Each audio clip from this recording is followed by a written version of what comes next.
আসসালামু আলাইকুম ভিউয়ার্স, আশা করি সবাই ভালো আছেন। নতুন আর একটা ভিডিও নিয়ে আপনাদের সামনে হাজির হলাম। কিভাবে আপনি ফলো অপশনটা অ্যাড করবেন তা চলুন দেখাচ্ছি। আমার প্রোফাইলে গিয়ে তিন যে ডট ওখানে ক্লিক করব, ভিউ এসে ক্লিক করব, করার পরেই দেখেন এখানে অ্যাড ফ্রেন্ড দেখাচ্ছে। তা আপনি এখানে কিভাবে আপনি ফলো অপশনটা অ্যাড করবেন তা আমার এই ভিডিওটা শেষ পর্যন্ত দেখবেন, দেখলেই বুঝতে পারবেন যে কিভাবে ফলো অপশনটা অ্যাড করা যায়। তা চলুন দেরি না করে ভিডিওটা শুরু করি। তো প্রথমে আমি ফেসবুকে যাব। ফেসবুকে যাওয়ার পরে যে লোগো দেখছেন আমার, ওই লোগোতে যাব।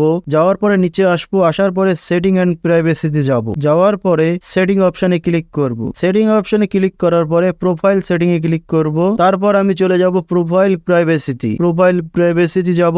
যাওয়ার পরে নিচে আসবো, এখানে লেখা আছে how people find and contact you, who can send you friend request. তো ওখানে আমি ক্লিক করার পরে ফ্রেন্ড অফ ফ্রেন্ড করে দেবো। এখানে আমি ফ্রেন্ড অফ ফ্রেন্ড করে দেবো। দেওয়ার পরে ব্যাকে আসবো।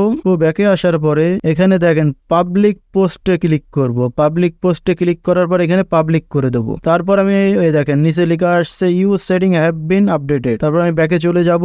ব্যাকে যাওয়ার পরে আমার প্রোফাইলে যাব। প্রোফাইলে গিয়ে দেখবো যে ফলো অপশনটা অ্যাড হয়েছে কিনা, অ্যাড ফ্রেন্ড আর আছে কিনা। তো প্রোফাইলে যাব, তিন যে ডট দেখছেন ওখানে ক্লিক করার পর ভিউ এসে ক্লিক করব। করার পরে এই দেখেন ফলো অপশন চলে এসেছে, অ্যাড ফ্রেন্ড আর নেই। আপনারা এইভাবে ফলো অপশন চালু করে অনেক ফলোয়ার বাড়িয়ে নিতে পারবেন খুব সহজেই। এই দেখেন ফলো অপশনটা চলে এসেছে খুব সহজে। দুটো স্টেপ ফলো করলে ফলো অপশনটা পেয়ে যাবেন। আমার এই ভিডিওটা যদি ভালো লেগে থাকে, আপনাদের কোনো উপকারে আসে, তাহলে অবশ্যই চ্যানেলটি সাবস্ক্রাইব করবেন আর আমাদের পাশে থাকবেন। ধন্যবাদ।